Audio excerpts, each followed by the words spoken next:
Hi everyone, hope you're doing well from wherever you're watching this channel, depending on your time zone. Now, Miguna Miguna is one man who has always defended the good and ugly in Kenya Kwanza government. This is a man who has always wanted to associate himself with this current regime. And with all of this, Miguna had hoped for at least a good job from William Samoei Ruto, so that he will serve in that government, failing being part of it. So that has always been his interest. He missed on CSS. He said he don't want to be an illegal CAS, that is Chief Administrative Secretary, so he did not want. He missed on PS and other things. So his hope was on the job of Director of Public Prosecution. Because you know, Nordin Haji went for another job, and now there is a vacant here. So Miguna, among other individuals, he applied for this job, being sure that he will get. And out of the 48 applicants, 15 individuals have been shortlisted. And even in this 15 individuals who have been shortlisted, Miguna is not among them. This is one of the worst time for Miguna, especially on how he has been trying to drag in Raila, Uhuru Kenyatta, and defending the Kenya Kwanza government with all his mind, all his sweat, and all his blood. This was a bombshell. Because just imagine, even not being just not being just shortlisted among the 15, umebaki kule kando. Yani inamaanisha you are just, yani hukukuwa karibu na hii list just to be on the short list. This is huge, I can tell you. And the requirement was just simple. You needed to have one law university degree. Miguna had 3 law university degrees. At least you needed to have 15 years of legal practice or experience. Miguna has 28 years of legal practice in good standing. At least you needed to be cleared by, you needed a clearance certificate from HELB, DCI, ESCC, and a credited union. Miguna had all this. Miguna had also a 3-letter of recommendation from solid professionals. So it was good to go. Everything was set. He missed. And the worst that Kenyans are trying to do is to compare now a Miguna who has been a big supporter of Kenya Kwanza government, and Danson Omar, who has been the biggest critic of this government, and now Azimio lawyer, who is doing a very recommendable job. He has been shortlisted. And we want to go to that list. It's surprising that even in Kisumu County, where Miguna is coming from, there's no one who was shortlisted. But if you go to Siaya, you find like 2-3 people shortlisted. You come to Kakamega, you find 2-3 people there shortlisted. Then you wonder, how do you shortlist like 3 people in one county, then in another county where someone applied, he's not among even the shortlist? This is just the most sad part of Miguna. After Miguna discovering that he was not on the shortlist, this is what he said. I believed interviewing me for the job would have been impossible for some of the panel members. We march on patriots. He's just trying to consult himself. He's consoling himself. Now, I want us to check on the shortlist, and then we will go to other things here. Those who have been shortlisted are here, 15 individuals.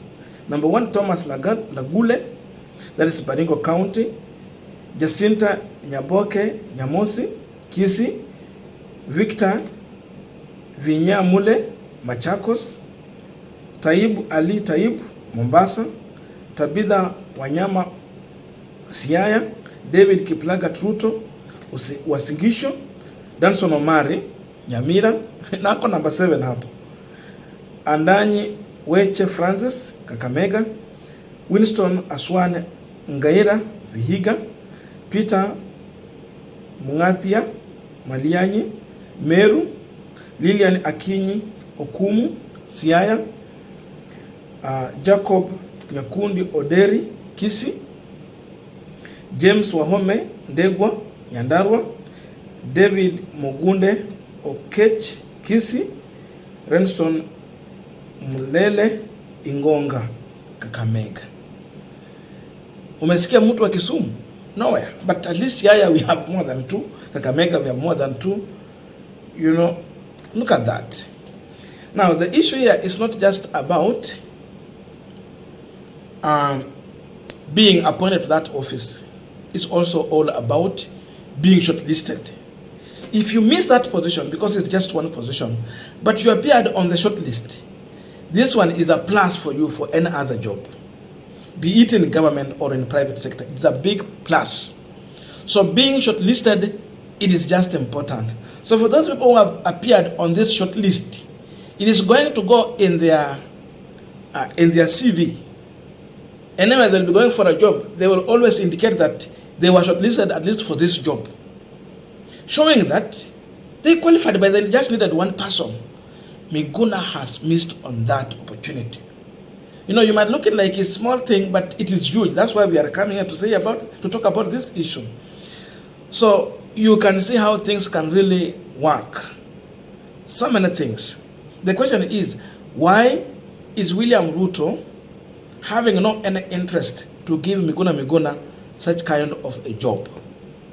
Before we continue this discussion, just a quick request. For those who are watching and you have not subscribed, please consider subscribing. To our returning subscribers, I must say thank you so much. And again, to all our viewers, please give this video a thumbs up.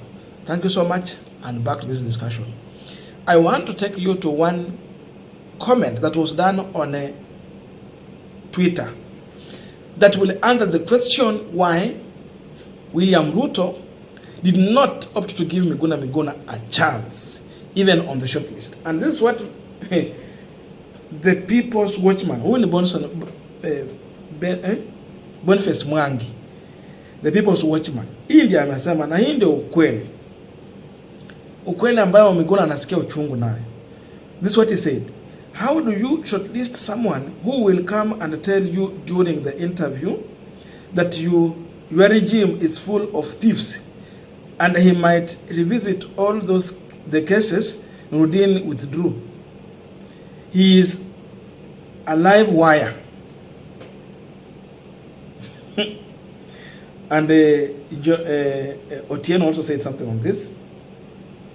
Might even start asking you questions and start calling name during the interview. They're just trying to tell the character of Miguna Miguna during this interview. That tells you that Miguna Miguna is a man who will employ, and because he wants to work, he will even come for you. He would win. He is a man who might want justice also to be served to some individuals and get that truth. So it means if you are employing him, don't think that you can control him. You cannot. He will not even need to consult. He will do what he thinks is right. And the state would want someone whom they can predict and control. Like ukisema withdraw kesi ya fulani vile walisema ya Gachagua ya nani na nani, Rudina Haji you na withdraw. Tell me if it was Miguna Miguna, you tell him to withdraw such case, will he? It will be a huge argument. Giving this job to Miguna Miguna, it means like when they were giving an ESCC job to PLO Lumumba. PLO Lumumba was fired and paid for the whole term because he was going for the big thieves without fear. So they realized that he is interfering with them.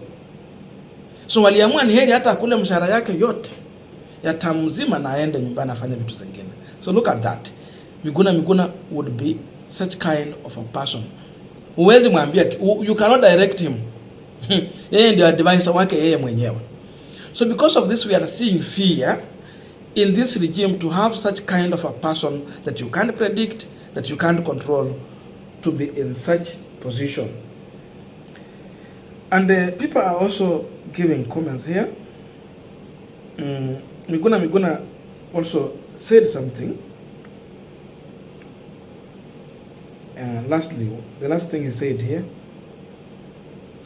he's talking about media, because the media brought in the issue of Danson Omar, and even we have said it here.